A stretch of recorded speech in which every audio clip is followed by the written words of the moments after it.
আমি খোয়াই জেলার পক্ষ থেকে as a citizen of the country এবং এই জেলার মানুষ হিসাবে মাননীয় মুখ্যমন্ত্রীকে আমি সত্যি অন্তরের থেকে ধন্যবাদ জানাই এবং কৃতজ্ঞতা জ্ঞাপন করছি।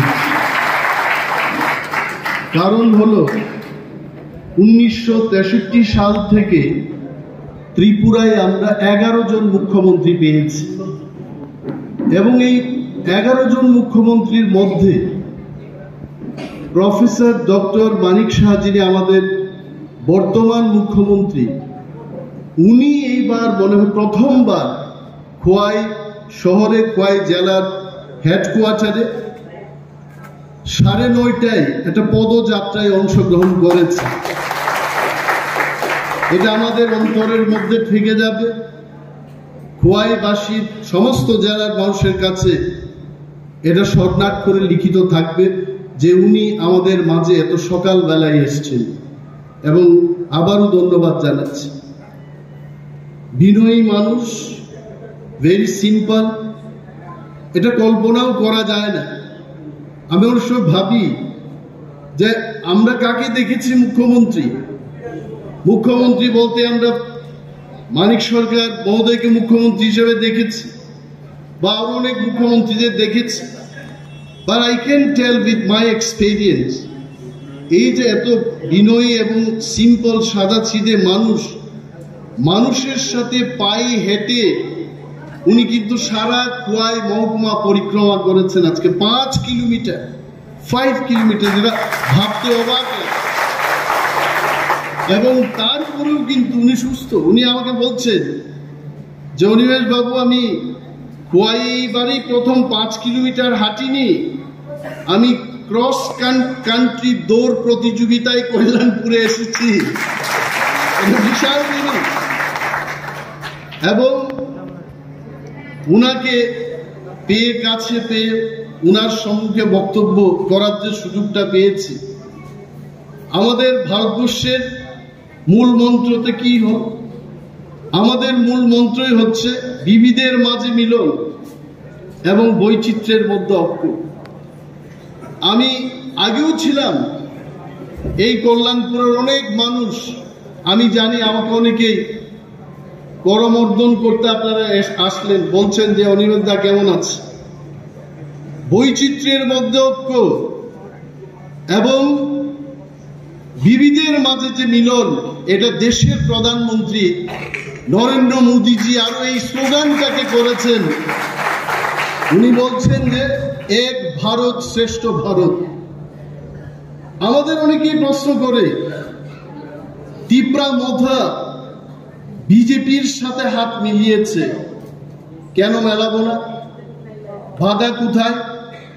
দেশের প্রধানমন্ত্রী, দেশের স্বরাষ্ট্রমন্ত্রী যখন বলছেন যে সবকা সাথ সবকা বিকাশ সবকা বিশ্বাস দরকার, যখন ওরা বলছেন পিছিয়ে পড়া মানুষ, ত্রিপুরা সহ অন্যান্য অংশের মানুষকে নিয়ে শ্রেষ্ঠ ভারত গড়তে চান, সেখানে আমরা কেন আসবো না?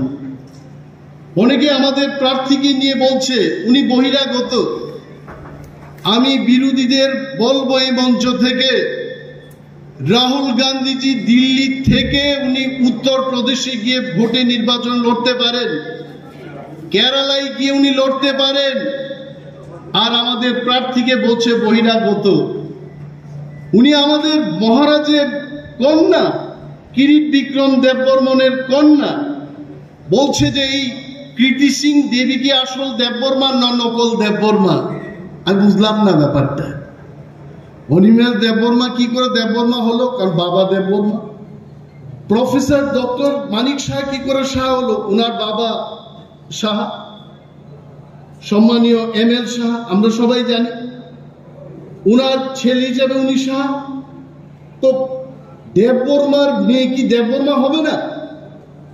এই যে কতগুলি কথা নিয়ে তারা বলছে যে প্রার্থী বহিরাগত, উনি বহিরাগত না, উনি এই ত্রিপুরা রাজ্যের মহারাজার গোরের কন্যা। উনাকে আমরা সম্মান করি এবং সম্মান দেব। আর এই কথা আজকে এই হাউসের মধ্যে, এই হলের মধ্যে বলতে চাই। যে ওরা বলছে ওনাকে ভোট দিয়ে কি হবে। বামেদের আমি বলছি, বাজুবন রিয়াংকে 25 বছর আমরা বিনা শর্তে আমরা ভোট দিয়েছি। সিপিএম এর এমপিদের আমরা ভোট দিয়েছি। ওনারা কি করেছেন আপনারা সবাই দেখেছেন, এবং আন্দোলনই করেছে ওরা। মুখ্যমন্ত্রী যে আমাকে বলেন, অনিমেষ বাবু, তাদের আন্দোলনের কোনো এক সময় আমিও 1-2 মাস আন্দোলন করেছি ওনাদের সাথে। ওনাদের ফাঁদে পা দেবেন না। উনি আমাকে বলেছেন, আপনি আমার ভাইয়ের মতো, আপনাকে বলছি বামেদের ফাঁদে পা দেবেন না। আমি বললাম কেন? বলছে ওরা নানা ষড়যন্ত্র করতে পারে। আপনাকে ভালো বলবে, আমার পার্টির মধ্যে, বিজেপির মধ্যে, টিপ্রামথার মধ্যে কে ভালো লোক তারা ঠিক করে দেবে, তারা প্রার্থী ঠিক করে দেবে। হ্যাঁ, আর আমাদের প্রার্থী আমরা নিজেরাই ঠিক করতে পারবো না। কিন্তু একটা কথা সত্য, টিপ্রামথা, বিজেপি এবং আইপিএফটির মধ্যে যখন এই সমঝোতায় সমন্বয় হলো, এদের পায়ের তলার মাটি নেই, এরা বুঝতে পেরেছে। কেন আমি বলছি? ত্রিপুরার পূর্বতন মুখ্যমন্ত্রী মানিক সরকার, আমি সম্মান দিয়ে বলছি, উনি কিন্তু নাস্তিক। উনার উইকিপিডিয়াতে লিখেছেন অ্যাথেইস্ট। অ্যাথেইস্ট কথার অর্থ হচ্ছে ধর্মে বিশ্বাস করি না, স্বর্গ নরকে বিশ্বাস করি না, এই জীবনটাই শেষ জীবন। এইটাই হচ্ছে নাস্তিকের সূত্র। কিছুদিন আগে বক্তৃতা করতে গিয়ে বলেছেন যে আমি তো আর বেশি দিন বাঁচবো না, আমি যখন স্বর্গে যাব আমি কি কি কাজ করেছি আমি বলতে পারবো। আমি বললাম, এই লোকটা কবে থেকে ধর্মে বিশ্বাসী হতে শুরু করেছেন? আরে স্বর্গে যিনি বিশ্বাস করতেন উনি স্বর্গে যাবেন। আমি ওই লোকটাকে বললাম, যে লোকটা আমাকে দেখিয়েছে, বললাম উনি যা যা কাজ করেছেন 20 বছরে, ঈশ্বর ভগবান স্বর্গের গেটটা বন্ধ রেখে বলবে তুমি বাইরেই থাকো, এখানে তোমার দোকান কোনো রাস্তা নেই। কেন জানেন?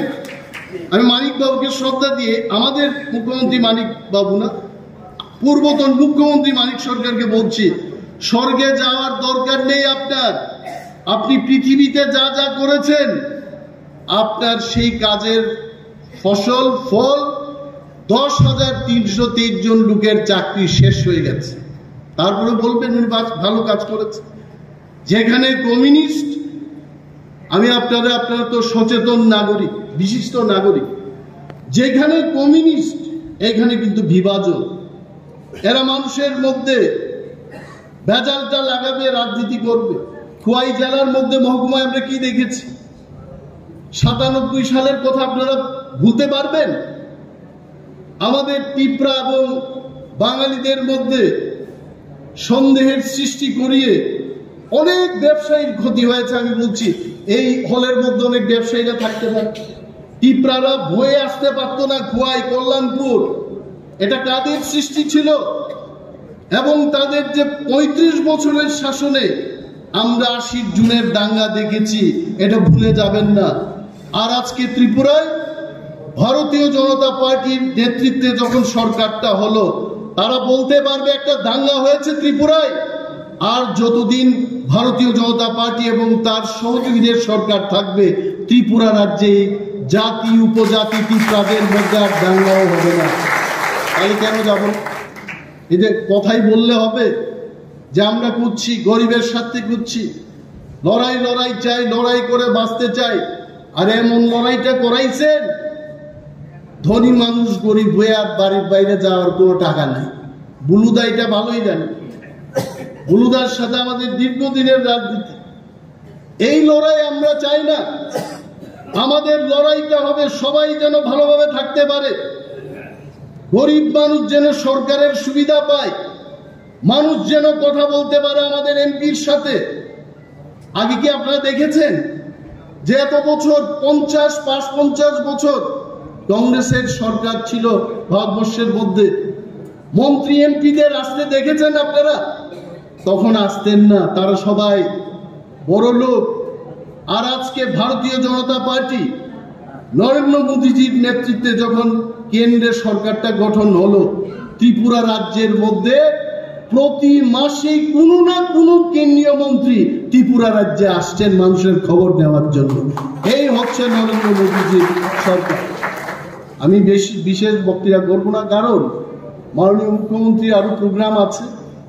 আর আপনারা যারা বইয়ে বক্তৃতা শুনতেছেন, আমরা তো বক্তৃতা দিতে দিতে আমরা মজা পামু, কিন্তু আপনাদের তো ফ্যান নাই, কিচ্ছু নাই, আপনারা কেমনে বক্তৃতা শুনবেন?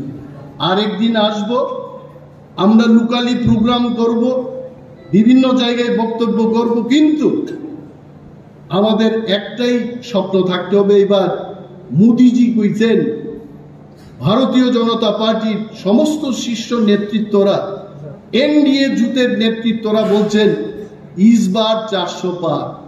আমি বলবো, এই যে 400টা সিটের মধ্যে আমাদের পূর্ব ত্রিপুরার সিটটা প্রথম নাম্বার 1 থাকা উচিত। আরে এক দুই তো 400 হইব, এক দুই কইরা কইলেই তো 400 হইব। আর এই 1 নম্বর সিটটা থাকবে আমাদের মহারানী প্রীতি সিং দেববর্মার সিটটা। এবং মাননীয় মুখ্যমন্ত্রীকে মঞ্চের মধ্যে আমি এজ এ পলিটিক্যাল অ্যাক্টিভিস্ট আমি আশ্বস্ত করছি, আপনাকে কথা দিচ্ছি, খোয়াই জেলা পিছিয়ে থাকবে না, রাজ্যের মধ্যে আমরা এগিয়েই থাকব, আমরা বলব। এবং তারা বলে, টিপরামথাদের বলে বিশেষভাবে, টিপরামথা করেন, পদ্ম ফুলে ভোট দিবেন। আমি বললাম, সমস্ত অংশের মানুষের উন্নয়নের জন্য আমাদের কেন্দ্রীয় সরকারের সাথে একটা চুক্তি হয়েছে, কেন আমরা টিপরামথা করে আমরা পদ্ম ফুলে ভোট দেব না? আর পূর্বতন মুখ্যমন্ত্রী মানিক সরকার, যিনি কংগ্রেসকে গালাগাল করতেন 35 বছর, উনিও তো হাত সিম্বলে ভোট দেবেন। উনি বিনা শর্তে যদি কংগ্রেসকে ভোট দিতে পারে, টিপরামথা, ত্রিপুরার উন্নয়নের জন্য, ত্রিপুরার উন্নয়নের জন্য আমরা কেন বিজেপিকে ভোট দেব না? আমরা অবশ্যই ভোট দেব, আপনারা বলুন। এবং লক্ষ লক্ষ ভোটের ব্যবধানে এইবার আমাদের 2 প্রার্থীকে আমরা নির্বাচনে জয়লাভ করে মোদিজির চরণে আমরা সেই আমাদের প্রার্থীদের দিয়ে দেব, এই আমাদের উপহার। বিশেষ আর বলছি না, এইটুকু বলে আমি সবাইকে ধন্যবাদ জানিয়ে আমার বক্তব্য শেষ করছি। জয় হিন্দ, নমস্কার।